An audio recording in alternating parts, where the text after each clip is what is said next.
Hello, adventurers, and welcome to another RPG stream with the Zulus Game Masters. I'm Rob.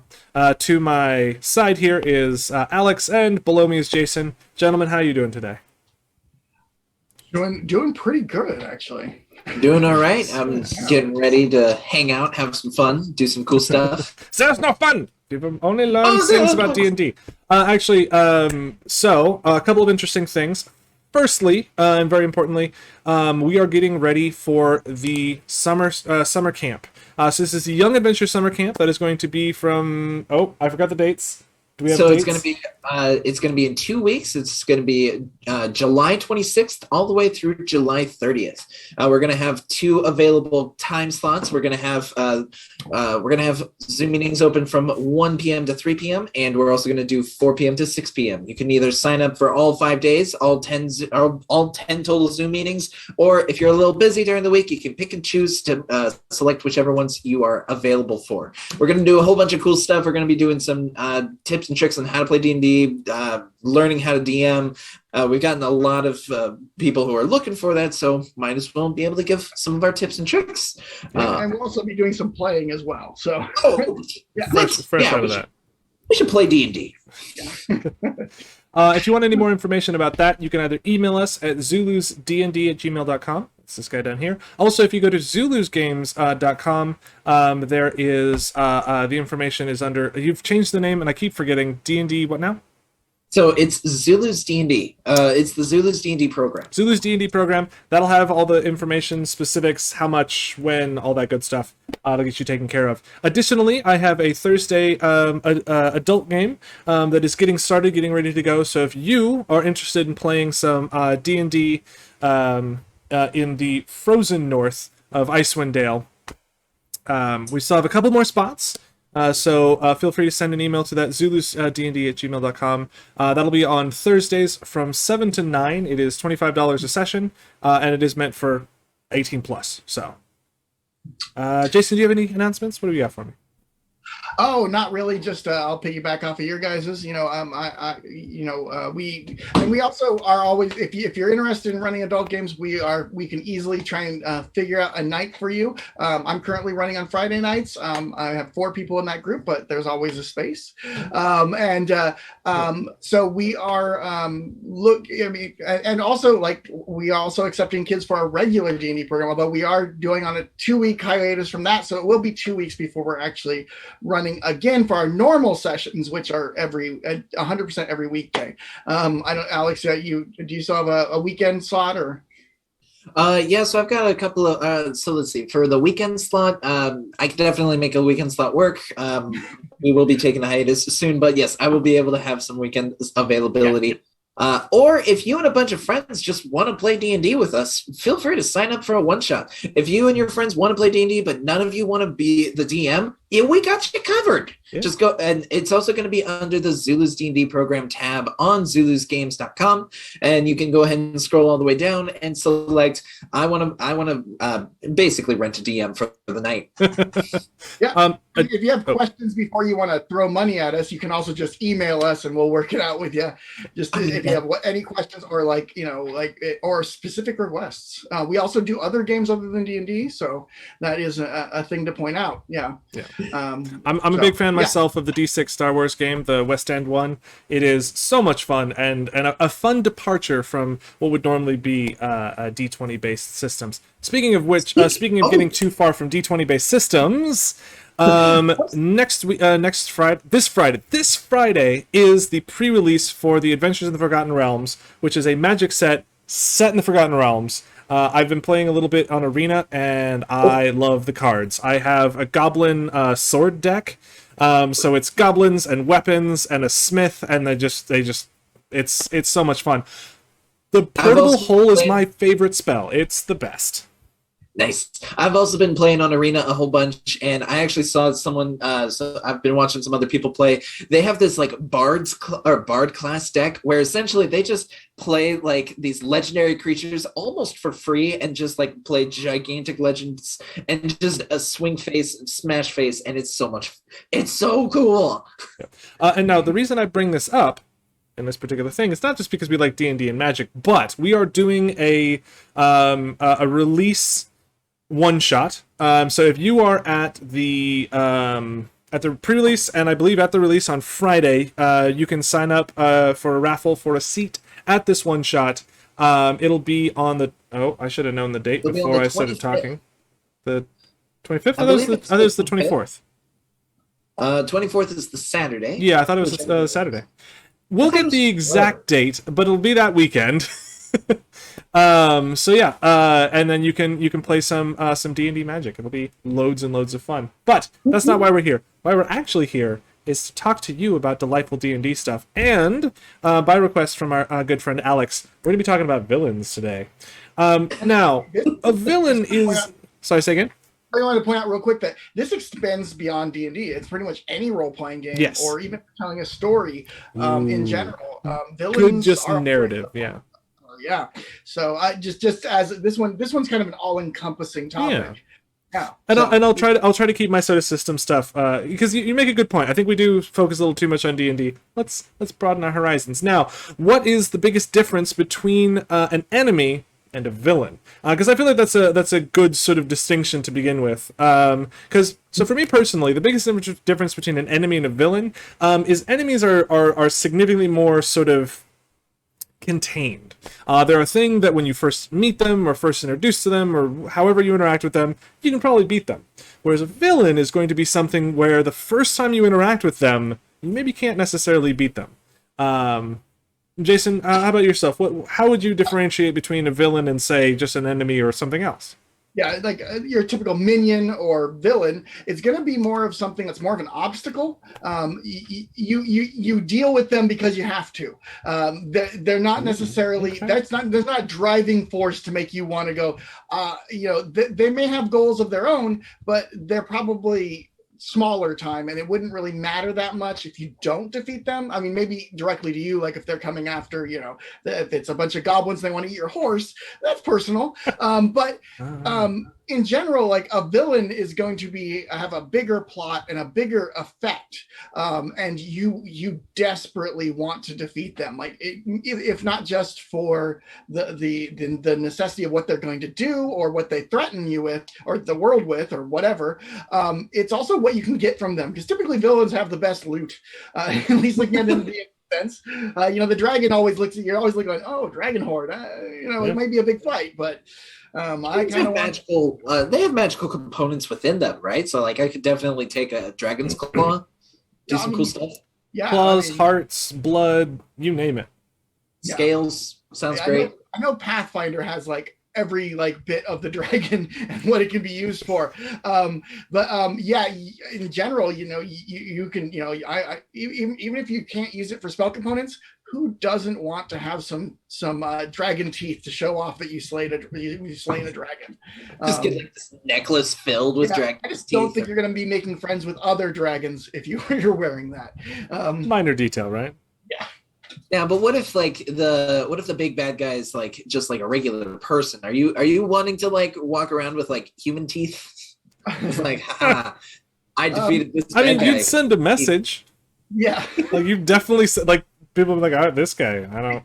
Speaking of which, I've had a villain that was an orc hunter, ranger who he had a necklace of elf ears.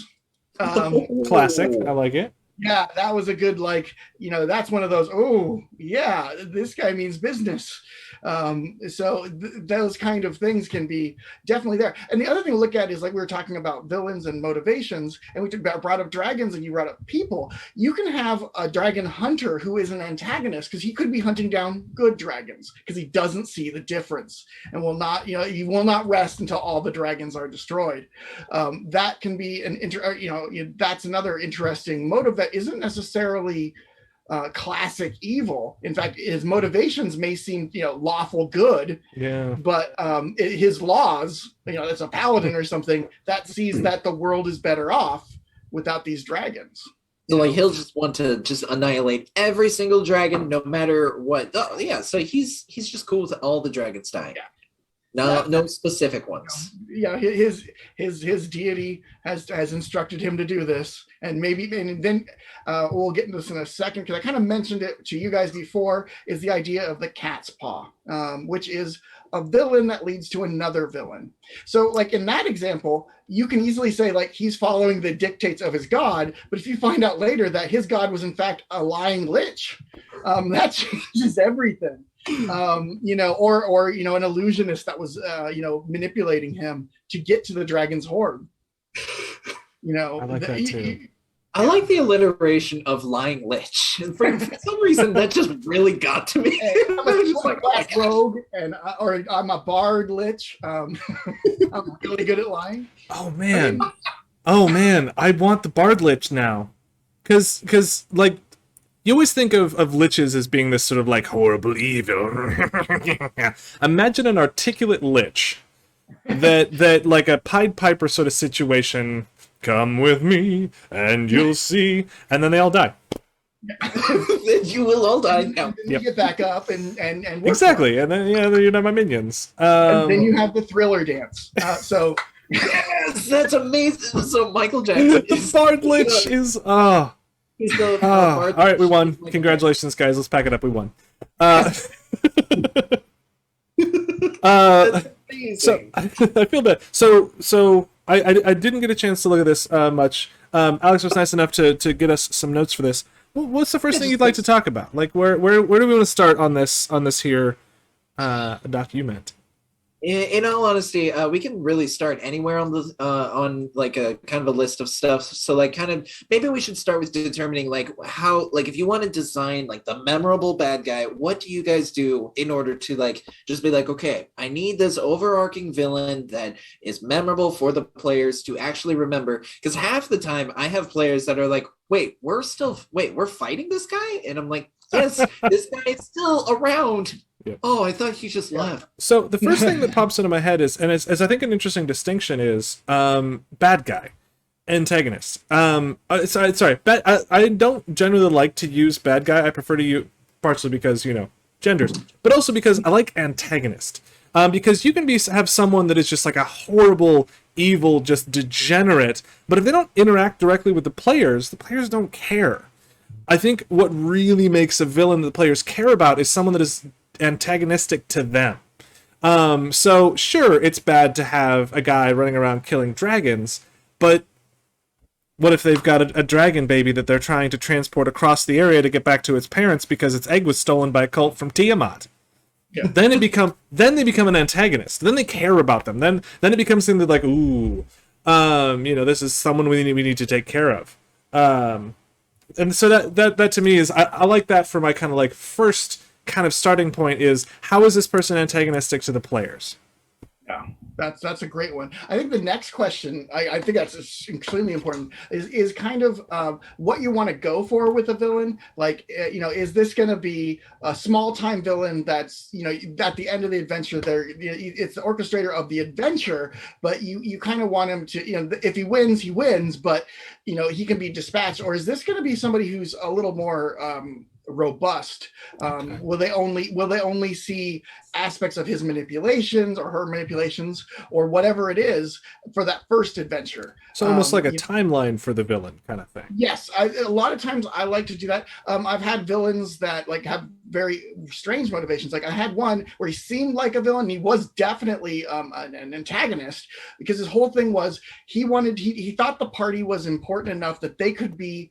You had to test them and make sure that they would be capable of defeating a greater evil. And so they hated him, but he was because he was constantly causing horrible things to happen to them purely to see if they could deal with it. Like, can you deal with loss? That kind of thing. So he would do awful things, kill their pets and it was an adult. Yeah, so that kind of thing. Yeah. I was just say that to me is like the perfect cat's paw.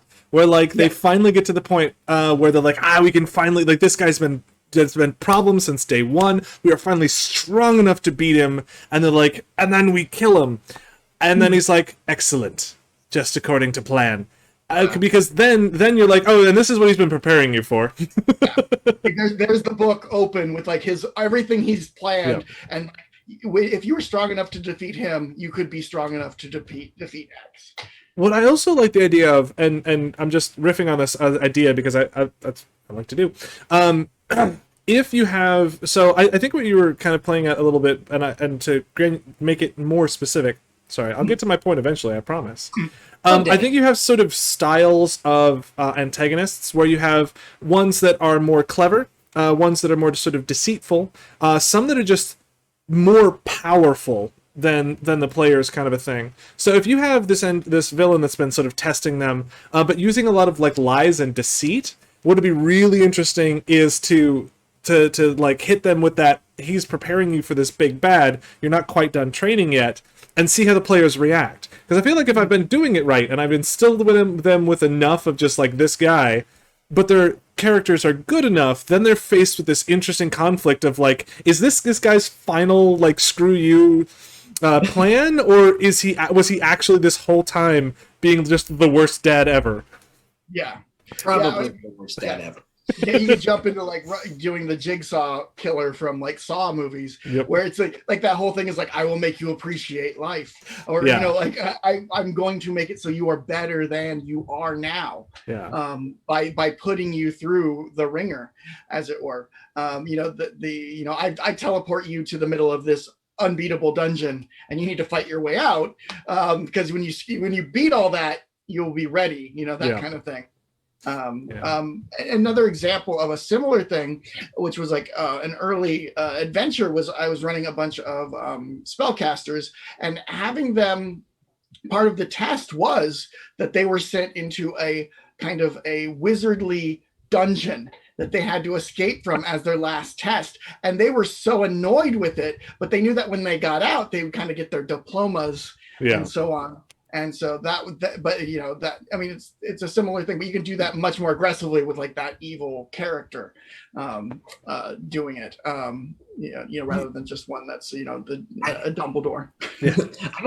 I know the easiest way, like so far, like my a little bit more memorable villains are the ones that have like easy names to remember. But that's just kind of me, because if they remember that they're going to go fight the Lemon Man, they're going to remember fighting the Lemon Man than something with 3,000 consonants. The cleansed. Galeric the cleansed. Oh, why no, Gellinaric. Gellinaric. Yeah, Gellinaric. Gotcha. You see, I don't even know if I can... No, another example of using names that are I was actually telling my son runs, he's 14 and he runs D&D as well, and I give him, he like always asks for like kind of hints and stuff to helping, and he was working on a villain. I pointed out, when you're working on a villain or even NPCs, because he's running for 14-year-olds, I'm like, you have to always look at what the name sounds like. Say it out loud 5 times, because you can write it down and it sounds amazing, and you're like, oh yeah, in my head that's great, and the first time it flies out of your mouth, you've just named him Douchar, and they're gonna call him Douche from then on. Actually, I did have that happen where I named a villain Azaquil, and then the kids called them they called him Ass Man. Great. So I want to circle back, Jason. You brought up an excellent point. I think villains don't necessarily have to be necessarily antagonistic to the players, I realize, but have also someone that has a reward that the players can't get to. So like that diploma, or like having the sort of nobleman that has a rock, because I have a lot of times the bird rock, not like a stone, but like the players are like, we really want this giant bird, but this nobleman has it. Like they've now become this sort of obstacle to getting to that. So I think having the reward also being a thing to sort of consider when it comes to antagonist motivation, or like construction, because if defeating obviously defeating the villain means that's then something else that you don't have to worry about. But if the reward is less bad things, I think that's less compelling necessarily than the reward being less bad things and then something good. So like if you can fold in both positive and negative reinforcement for the killing of the villain, Also, like Defeating. You don't have to kill him. defeating. Because I was going to point out that, like, in that sense, that noble one, you can have an easier way of going about it if you can somehow join that high society and gain influence. So you then give the bard a little bit more to do, and I mean, you could kill this noble, but you're probably not going to get the rock if you do that. Maybe you can come up with lots of reasons why the rock wouldn't be available if you were just to directly kill him. But another thing that kind of struck me is like the powers of a villain. They don't have to be magical or physical. Sometimes social power is incredibly a thing that can mess with players. If the person's a banker and they can make sure that they don't like you, they're going to buy up every armor and weapon in the town just so you can't have it. Because they're going to bankroll this other group because they're going to show that you guys are useless. That's an annoying antagonist. Yeah. You're going to have to try, to deal with that. Anybody with deep pockets can be a big problem in D&D. That can bribe officials, and that thieves guilds are also extremely nasty for that kind of thing. Yeah. In general, an antagonist, even if you have a rogue, there can be rival thieves guilds that are looking to, if they push too hard, there's going to be a price on their heads. One of my favorite things to do is to play around with players having to deal with guards, especially if there's smart villains. They will use the existing infrastructure against the players. Feign Death is a spell that clerics have access to. That combined with being the only person that's in the room with with one of your players, quick and easy way to get them accused of murder. Which isn't a thing that often players have to deal with because their solution to that is either more murder or run away. But if for some reason they're forced to be in a place, they can your villain can sort of use the existing infrastructure to sort of make the players' lives that much more difficult, which I thoroughly enjoy playing around with. Oh yeah, hey, Alex, do you have anything you wanted to add to what we're talking about with the types of villains? And I briefly kind of went over the whole magical villains. D&D is full of magic, but magic isn't just from spells. Once we brought up magic items, but there's a lot of strange magic items in D&D.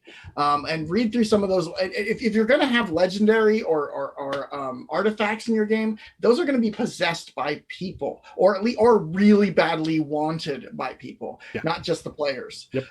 And there's no reason that person has to be. It can be that banker that desperately wants, the apparatus, because that for whatever reason, maybe they're going to rescue their daughter or whatever. But you can have good motivations, but they will do anything to do it, and they'll bankroll the worst people to get to it, or even like, I'll stoke a war to get to this thing. Can be an interesting villain.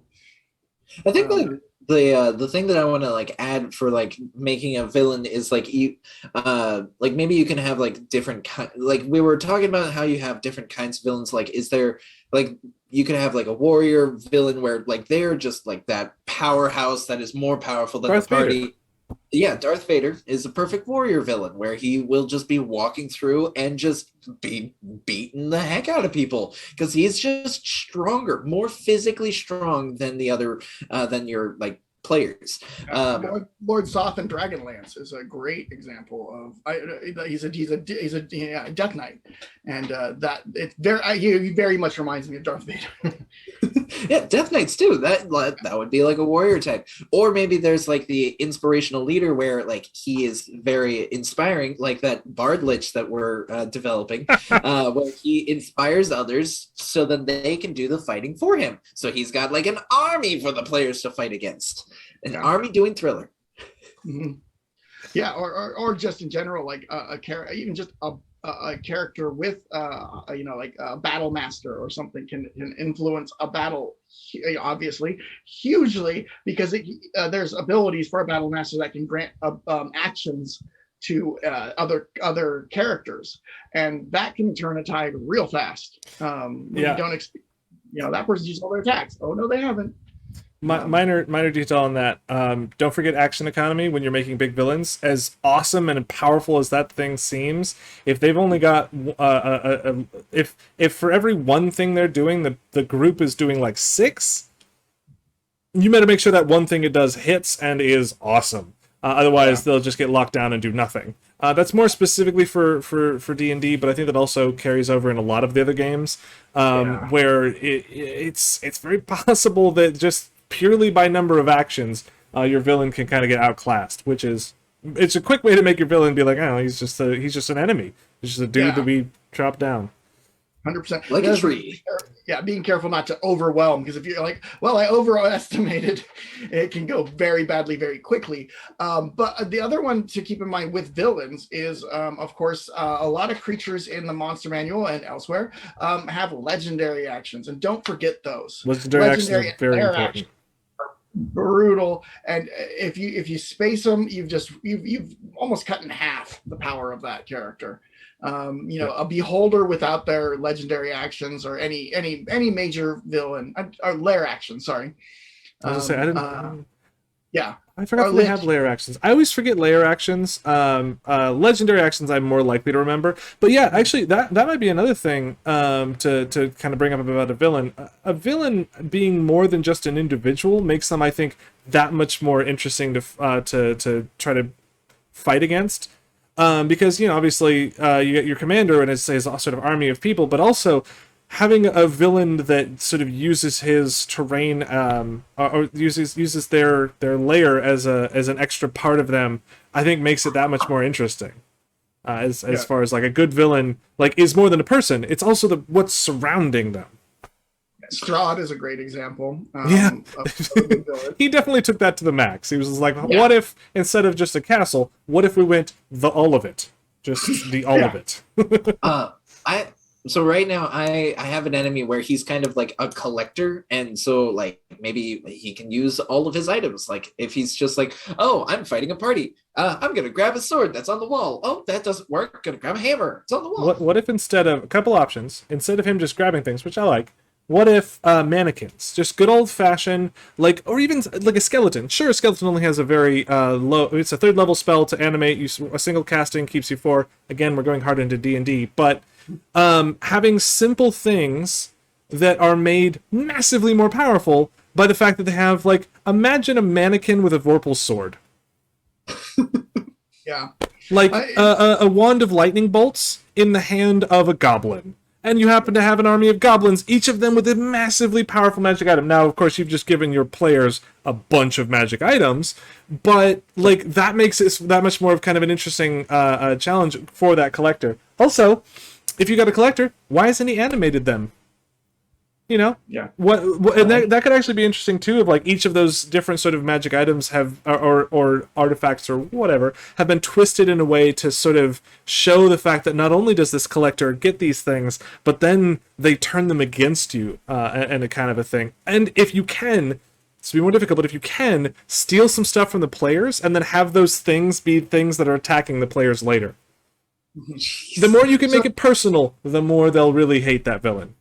Yeah. So in my knowledge of especially random knowledge, but DC Comics is an old villain, and I actually adapted this to a D&D villain. There's a obscure villain in Justice League called the Weapon Master, and his ability was he collected weapons from all over the universe, and he had a special armor and the gauntlets where if he spoke the number it was filed on, it would appear in his hand. And it would just trade out with all the stuff. So if you didn't know how to use it, it would just be a random thing. But it always had to trade out with something else. So if you disarmed him, he had to go grab that thing and then. But that makes an interesting, you can keep switching up what they're doing, and he's going to use Wand of Fireball is real great right now, and then Vorpal Sword because you're coming in close to me. That's and you have that be a bonus action or whatnot, or even a legendary action between turns. Yeah, it's it can be pretty nasty, and there's nothing saying you can't make an NPC as a stat block, not as you don't have to create them like a player character. If you read through any of the adventures, most of the time the NPCs are written more like monsters. And so they're an exceptional, if you have a reason for it, a villain can have legendary actions and stuff, especially if they have to deal with an army of players and you don't want to outfit them with an army. Yeah. Then yeah, and that takes a lot of work. But if you're an experienced DM doing that and keeping it balanced, what I like to do is kind of look at what already is there and kind of shave points off and try and keep it as close to an existing creature as possible without going completely nuts. That way you can actually, because you could, if you just give them abilities, it can go. You can just be like, oh yeah, I'll just hit them with kind of cold, and yeah.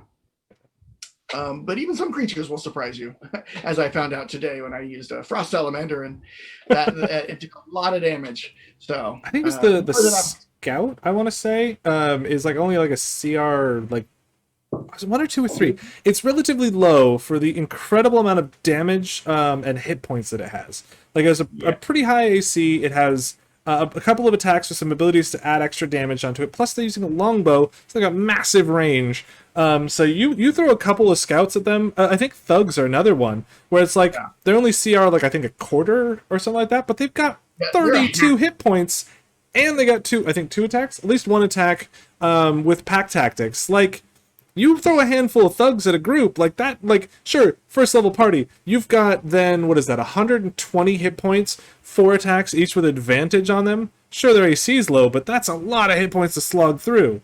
Especially with them having advantage on their attacks. It's a weirdly specific scenario that's only for D&D, but sorry. No, I've used scouts. I just recently used some, and they're half CR. I just checked, and the thing is, they have multi-attack with a longbow. There's no, and they were going 5 to hit. Wood elves. Yeah, I made them wood elves because that was where they were at, and they had that ability to hide behind any natural surroundings, and it was in a forest, so they were just popping in and out, just pelting them with arrows. And it was really mean. I mean, if they got a good hit on them, because they would ready their action and wait till they popped out and then blam. But because they have not a lot of hit points, they're like 16 and a low armor class. But that ability to instill fear, and it was mainly to push them out of an area. They didn't know how many there were. Yeah. So it's it seemed like way more than there were. So. Yeah. And I know that Rob, you had mentioned the Archer a long time ago, the Archer NPC block, as just like this random, like, oh, they're a CR3, but they're like, they have 75 hit points, armor class is 16, and they also carry around a longbow to do just massive amounts of damage. Oh, is it the Archer? Oh, yeah, no, it is the Archer. Yeah, because and they're the ones that you can add a D10 a couple times a day. They can add a D10 to either their to hit or damage. So you're like, I have a hard time hitting these people. No, I just get an extra to hit. Oh, I'm having a hard time doing enough damage because this person is still rushing me. I want to do some extra damage. Yeah, no. And plus 75 hit points for like, that's... Whew. That's a lot. Brutal. That's a lot, yeah. We're out of the weeds. We're talking villains. You want to talk about motivation? Oh, sorry. Oh, motivation. I was just going to say, like, what we're talking about is a good thing to look at when you're looking at your villain. Look at what they would have as if you're going to have henchmen or people that support them. Like that can also help determine what kind of villain. If you really want to run an adventure with undead, you have a lot of choices. You can go with a more powerful undead. You can go with a necromancer. You can go with a lot of things. But or vice versa. If you have a necromancer, you're going to have a lot of undead. But they can also make friends with a bandit camp or something. There's nothing that says they can't. And sometimes that mix-up can help to mislead the players. Well, it also adds character that to made it. friends with a goblin camp. Yeah. If you have a reason for it, you can totally have that lich, befriend a group of gnolls. He uses them as slavers. A gnoll undead stat block, if I remember correctly? Yeah, there is. It's the Witherling. Yeah. Gnoll Witherling. Yeah. Well, and I think. Sorry. Yeah, I was going to say, like, that example of it, like, they think they're just going up against gnolls that are just raiding a village and taking slaves, but they're really bringing them to the lich so he can complete his experiments. And then they're paid handsomely because liches can tend to have a lot of wealth just because like dragons, they tend to end up with things from dead I think people. it's more of like a length of time you end up getting stuff. I've been alive for 1,000 years. The compound interest is unbelievable.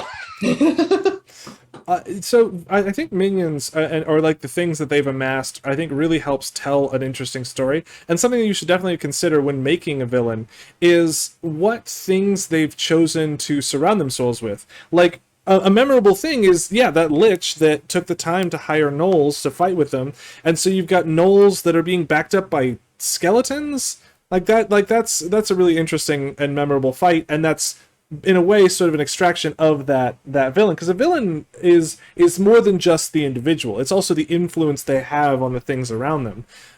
So like the campaign that I've been running for a while, the main villain is very sort of ephemeral. It's hard to pinpoint a specific thing. It's this organization that is sort of very sort of wide reaching.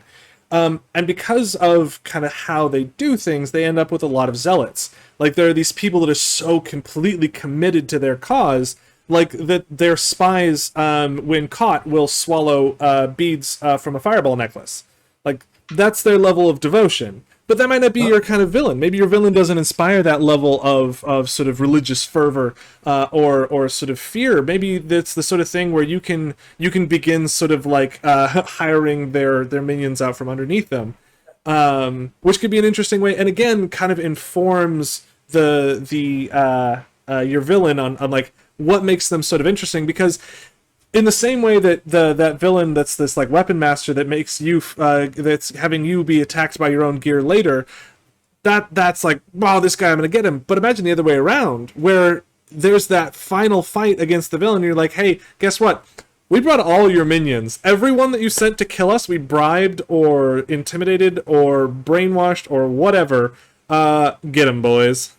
Like, that could also be such an interesting and memorable thing where if the players can like really feel like they've outwitted this villain, or like just really done something to stick it to him, I think that'd be a very memorable thing, which kind of then ties back into their minions. One of my groups just recently did a thing where they had to escape from one of the 9 hells, and they had to cut a deal with one of the demon lords. And in it, they went to a lower level of the hells and had to find these soul coins. And they didn't know what they were, but they knew they had to find them. They got enough, they could get out. And it turned out that these were innocent souls trapped in hell. And that was a bargaining chip so he could get power over one of the other, it's the constant backbiting. But they realized they just empowered and condemned them to a worse torment than they were actually suffering. But they got out. But now, it's that like that idea of just because it helps you, it doesn't mean it can't. They didn't think to look on the dotted line as to what they were agreeing to. Yeah. So. That was a little bit of and it's going to be a reoccurring villain as he's now noticed them and wants to cover loose ends. So another thing to look at, we were talking briefly, we were about to go into it, and I interrupted you. Motivation. What is the motivation of a villain? And motivation comes from so many things. Are they upholding the good as they see it? Is this like, I want to replace the king because the king is corrupt and I will not be. And so like it's kind of a rebellious group, but that may look good on the outside, but he's a megalomaniac and will not stop there. Or he will probably conquer more. Yeah. So trying back into what you were just talking about, Jason, you mentioned the whole like now this other person doesn't like the players. I think the idea of having the players having created their own antagonist is such a delightful sort of thing. If while you're playing through a game, can think of remember early on, if they were to say rob a shopkeeper, maybe that's what then creates that sort of that collector villain that appears later. Try to find someone that they remember the name of and have mentioned before after the thing, and then figure out how that person could become their villain later on. I think would be a delightfully interesting motivation, because not every villain existed in a vacuum before the heroes came to be. By nature of the way heroes are, and player characters for the most part, they're going to cause ripples and cause things. So being the architect of your own villain, I think, is a delightfully narcissistic sort of thing, because you're like, yes, this thing that I've created, it's killing me. This is not great. That is actually pretty sweet. I mean, it's great when it works, because especially because players tend to there's that moment of I have to make this choice, and it's I really want that thing, but then having that have a repercussion maybe it's not felt for a little while, can be extremely interesting, where they're I thought we were doing the right thing by running away, but I left that person's family that we didn't protect. They died, and he wants revenge. Another example of a really interesting villain, my son is running. I told you he's running a D&D campaign, and I was working with him, and he liked the idea of having opposites of the characters from another parallel world, multiple parallel worlds. And so the villains are in fact versions of the player characters that kind of take whatever they took as their characters too far. One of the characters is a paladin. And so he turned it into a Judge Dredd type, judge, jury, executioner that was just relentless. And he wasn't necessarily wrong, but he perceived almost anything that was a slight against his god as a punishment worthy of death. Which quickly became a crazy villain, and it was what if this character who would have been a noble person, but his parents were assassinated, another person took the throne. What if this was the one that actually ascended and turned out to be a really evil person? Power corrupting kind of thing. Yeah, and then, but the other twist was there were people that looked exactly like them that could lie and say they were them and do horrible things as them. Or not even lie because they thought they were them. So they were dealing with on a twofold basis. It's an interesting campaign. I like listening to see what he does with it and how the players deal with you're under arrest for killing all these people. What? No, I like that. It was just a basic where they botched a wizard spell where he was trying to enter another dimension. He was like, what do I do to it was to help them, and they killed him because they thought he was evil. It's this would be kind of, and we were positing what he was doing. Then that was the players caused it, and it was just an interesting ripple. Yeah. I do like the idea of the consequences of the player's actions, whether the consequences are good or bad, just creates a villain just because it's you ran away while my shop was getting thieved. Yeah, now I'm going to hunt you down because you didn't save my shop, and you're the heroes of the realm, but you didn't save my one store. Well, it may not even be that they hunt them down. This is a shopkeep with some money, so they might hire people to hunt them down and make sure they know that that Barry did this. It's funny. Another example of I like the idea of the parallel selves a lot. So I introduced to another group where I pulled opposites of them from other dimensions because I thought it was kind of cute. But I did the exact opposite, where this was the good versions, because the players tend to be pretty amoral, and so all they did was judge them, and it annoyed the crap out of them. Just having these characters be look at all the wrong you've done. I turned out okay. What was different? And it's just it turned out that they had actually, they actually had to work harder for the things than the players that just murdered people for stuff. So they had more moral high ground. That makes sense. They did not but it was funny. It was a good little encounter. They all got nicknamed Trust Fund version and. I feel like one of the ones that we should definitely talk about, going back to pop culture, is the idea of two things. We're gonna swing back to it. Possession. We'll come back to that one because I feel like it's one we should definitely mention. But then also on a kind of a similar vein, but a little bit more sort of abstract, is the One Ring, or more specifically the Ring of Winter in D&D. Or actually, I guess Talk you could about the also. One Ring, since we're talking about like more than just D&D today. Well, and just like in this the Star Wars, the idea of falling to the dark side. I like the idea of there being sort of a corrupting influence that creates an interesting villain, um, because like it can be one of those things where the players just like, oh, this is a bad whatever, and they give them the chop, and then later sort of dig up the pieces of sort of why it was this way. Like, oh, he had the MacGuffin that sort of corrupted his mind or their mind. And that to me is, I think, an interesting sort of one, playing around with that, and the kind of the subs or the. I'm sorry, what were you saying, Jason? Oh no, I was gonna say I've actually done that in my D&D world that I have. I have these 7 artifacts, which is very reminiscent of the rings. But there are the gray dwarves created from a meteorite, and with the history of it's like part of it. But they crafted 7 different things, and like a throne, a shield, and a sword, and rings, and stuff like that. Now, each of them are incredibly corrupting, and they make you want to acquire the other things, and they want to all be together. And it's well known, people are afraid that if they do get united, it will destroy the world. Ah. But they're currently resided amongst different races, and so it's like finding out, like the mind flayers have the rings, and so on, but they're all fighting to get to them together, or at least take them from the others. And so if any one gains power, have to share, but always like, want it too, because it's like, oh, it's the most powerful magic item in the world. I want it, even if it'll turn me into a monster. I don't care. I'll figure but out what if all the magical items, like all of this, like same category magic items, just all converge? Do they all like Voltron into the most ultimate powerful being of all time and just be like, I'm going to destroy the world now?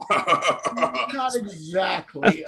Become an avatar of a god, but yeah. I do love the difference in our DMing style and how it sometimes comes out in these examples.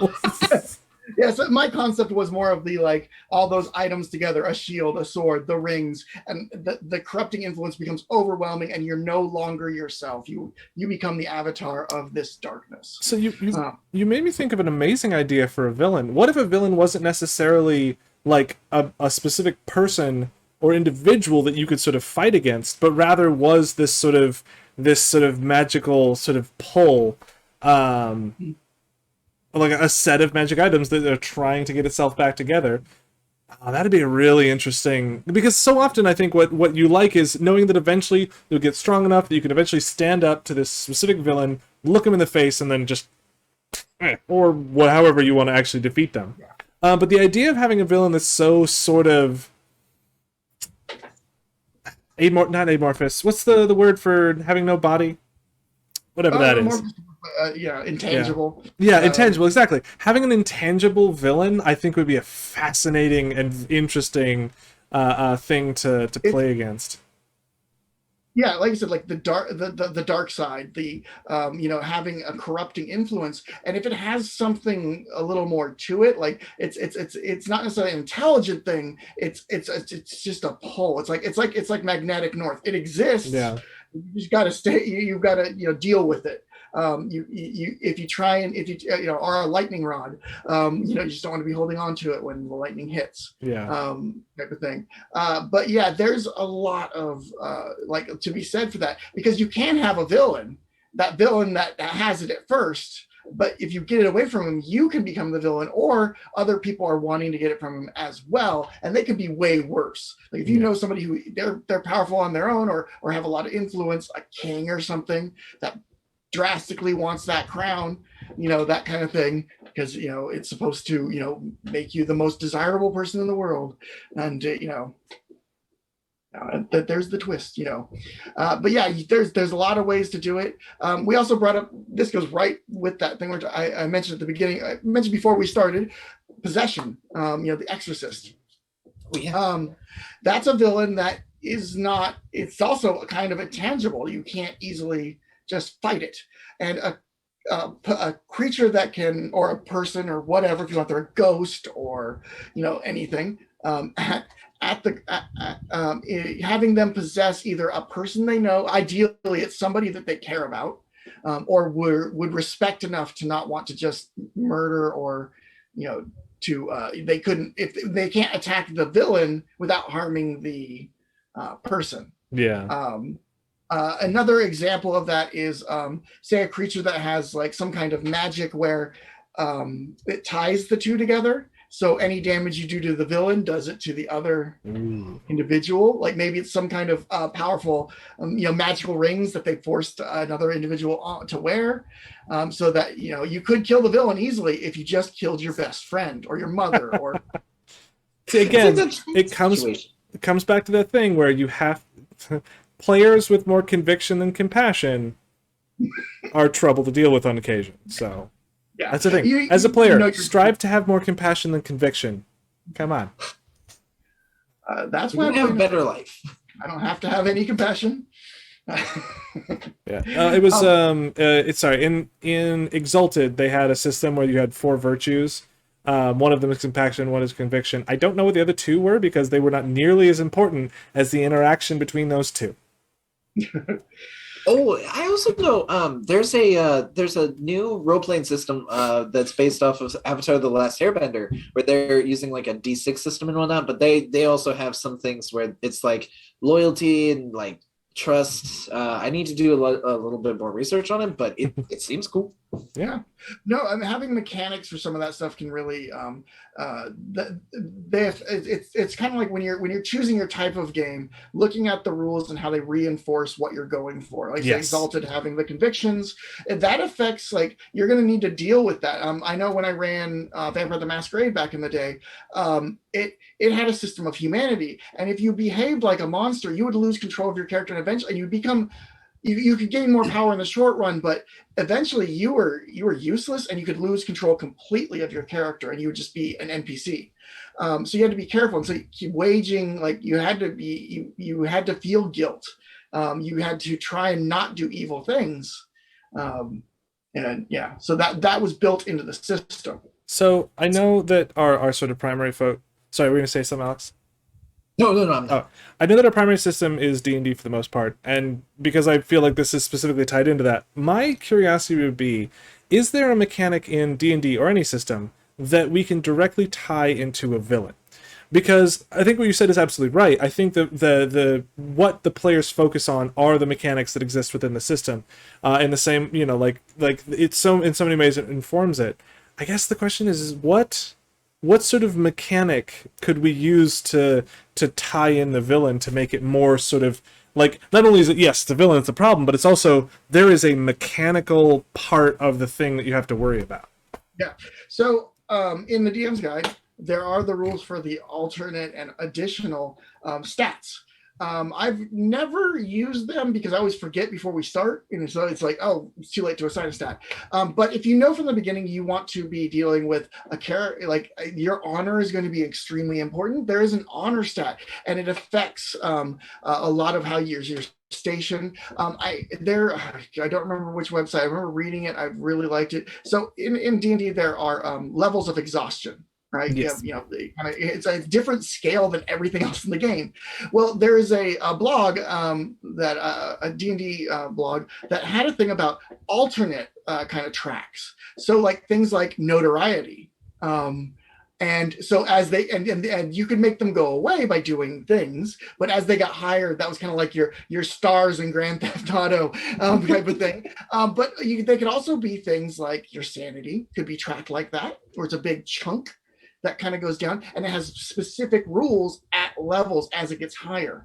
And I'm trying to remember some of the other ones, but like it could be fairy magic. As you start becoming more, your magic might be going insane, and the more you tap into this type of magic, and so that might be like a form for other spellcasters to get a kind of wild magic. If you wanted to influence, or spending too long in the Feywild, it might ratchet that up. It requires some work, and it's not, but I like the idea of an alternate tracker type thing that's like exhaustion, that's kind of its own thing. You'd have to really think about it. Yeah. And specifically for like the villains, like having a thing where like that notoriety, like if it becomes known that you just butcher creatures, that could tick up, and so you might need to look at dealing with situations, or at least hiding the fact that you're an evil, vicious person. In 3rd edition, Undead had a feature, some of them did, that was negative levels. So one of the most brutal things that could happen to you. It was massively damaging. There's level damage and level drain, I think, was what it became in Pathfinder. Yeah. Anyway, the moral of the story was massively brutal. What if we have a villain that would take players' stats? I don't know how you do it mechanically, but like the whole concept is every time they interact with this villain, they're going to reduce their stat by 1. Now that means that you have, if you have odd numbers, you're fine, but then you're going to be hitting even numbers and it's going to be getting a thing. So then the motivation becomes, you've got this sort of well of power that's been slowly sort of picked and drained away from you, that's hidden away somewhere. That would be incredibly brutal. As a villain's power, for them to be able to take away, because that's the fundamentals, that's the very core of your character, are those 6 stats, and to have someone that could slowly be reducing them. Ooh. Yeah, and as an example, there's the shadow that drains your strength. Yeah. So you can kind of like work off of something. There's a couple creatures that can do things like that. Intellect Devourers, but Intellect Devour is just all at once. Your whole... Yeah. You're dead. Those things are so brutal. Yeah. But yeah, shadows are brutal because I think they drain it's like 1d4 strength with every hit. Yeah. Die and become a shadow, it's 0. To make it even more sadistic, what if it was the game begins, your characters awake on their slab as their new master sits over them, declaring to them, "This is your task, your charge. By failing to do it, I will take your strengths. Go out and do my biddings." And so the idea would be you would have this campaign that would start with all the characters being bound to this villain that's making them do jobs, and they might be okay with it, they might not, who knows. But the moral of the story is every time they do something wrong against the villain, they take a little bit away from them as sort of a thing. Ooh, that would make players hate them so much. So yeah, one of my campaigns I'm running, it's an evil campaign, and the characters are all like escaped prisoners, and they had these basically restraint harnesses around their neck that limited their abilities. And at first, that was like the first encounter was dealing with like, we have like straight 10 stats, we have no magical power, and they had to try and escape during a riot and stuff. And then it was modified, magically modified, so that it made it so that they were now part of a game. They had to hunt down the other escapees for the entertainment of gamblers. Yep. And so they basically, and once and there's a bunch of rules, but it effectively limited the characters' choices. Like they can't leave a certain area or they'll die. Basically it's the kind of detonation thing. They can't. And if they die, the other group, because it's 2 groups against each other, gets a boon, and they get their powers returned to them and upped. And if you kill one of the other ones, you also get that boon. Yeah. So it's that constant, like, but working in reverse, like doing something like that, especially that idea of holding on to something or the Geas kind of thing, where you've made you've got a spell or magical effect that says you have to do what I ask. You can choose not to. Oh, but you will pay. You're going to lose a stat. I've done a similar thing, and even sometimes in reverse, where they'll get temporary penalties. Have them roll a d6, and that's the stat they lose from. Because it's there's a straight 6. That's a 6-sided dice. Yep. I've done it in reverse, where a temporary adventure where they've got a boon to a stat because they found the right magic item type thing. Until they rest. Type of thing. That roll a d4 and a d6, and bam. That reminds me, blessings are a thing. I forget about them, or didn't even know about them until relatively recently. But if, like, say the players happen to save an angel or do whatever, you can give them small bonuses in interesting ways. It doesn't have to be magic items. Just DM trick for D&D specifically. Yeah, mainly they're for level 20th. A lot of those are super No, so powerful. those are boons, different from blessings. The blessings are just small bonuses to random things, and I really enjoy them as a concept. They're very nice, and you can sort of play around with them. I think that's Alex. Do you feel that we have given you ideas for memorable villains? I wrote down some notes because I'm like, oh my gosh, that's great. Oh my gosh, that's great. You might have seen I had my notebook open. Yeah, I'm feeling a lot more confident in making more memorable villains and just like more than just D&D overall, just kind of like a story-based thing. Yeah, I'm excited. I got some more plans now. And I might take a little bit of your guys' vampire like idea of like, yes, I'm draining your soul and whatnot. And I think ultimately what I think having having the players need to care about the villain for them to it can't just be a thing that's in their way, that an obstacle they need to get overcome. It needs to something that ties into the players. One last thing to point out: villains do dastardly things.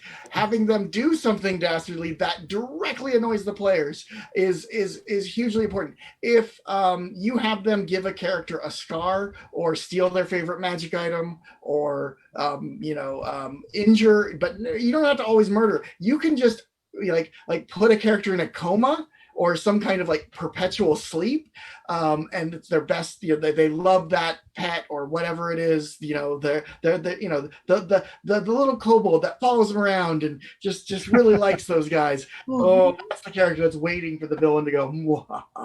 So, but that helps with the villain being super memorable, and you want to do anything to get that guy back for what they did. Yeah, even sometimes just insults will be enough. So on the note of notes, so I'm talking now to the audience, and to you to an extent, Alex. These streams are up on Facebook, obviously, but they're also going up on YouTube. Did you know that Zulu's has a YouTube channel? So if you prefer YouTube as your method of receiving digital media, it is Zulu's Games is the name of the channel. And there's a playlist for the painting streams. There's a playlist for the RPG streams. They're going up slowly, but they are going up, which is very exciting. And if you want to watch us like do any sort of YouTube video, just let us know. You can send us an email over at zulusd@gmail.com. Or if you have any idea or topic ideas for us, please let us know. We would love to have a viewer submitted topic. Yeah, that'll be a lot of fun. All right, gents. Thank you so much for talking villains. Everyone out there, thank you so much for listening. Stay safe out there, and we will see you next week for more fun stuff. Bye. Bye, everyone.